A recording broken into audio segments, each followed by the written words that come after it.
What if pilay ng 30 na napapalalim yung loob ko sa'yo, Eileen? Ay, napapalalim na pala yung loob. Bakit di ka na magpaligaw dyan?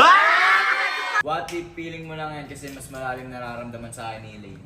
What if mali ka sa kasi unti-unti ko na na-appreciate si Ace? What if sa hindi paramdam ko kay Eileen yung mga bagay na hindi mo naparamdam sa kanya?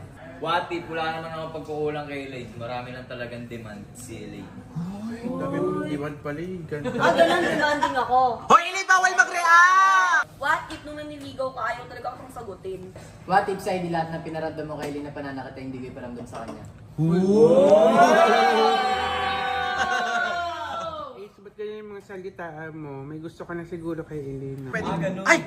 Hindi kayong dalawa na, magsama kayo. What if Ace, paramdam ko sa'yo itong kamao ko? Hoy! Open, no? Hoy! Tumigil nga kayo. Sa harap pa talaga Sir Manny, sabihin niya kayo. Hindi na kayo nahiya. What if Elaine, ibigay na kita kay Ace? Ayun naman yung gusto mo eh.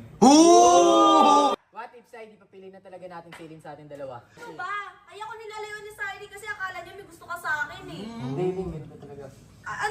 Ano ba talaga tayo? Ano mo ba ako? Hindi, Eileen, hindi mo Hindi, alam. tama na! Ay! Ay! Bakit na naman siya?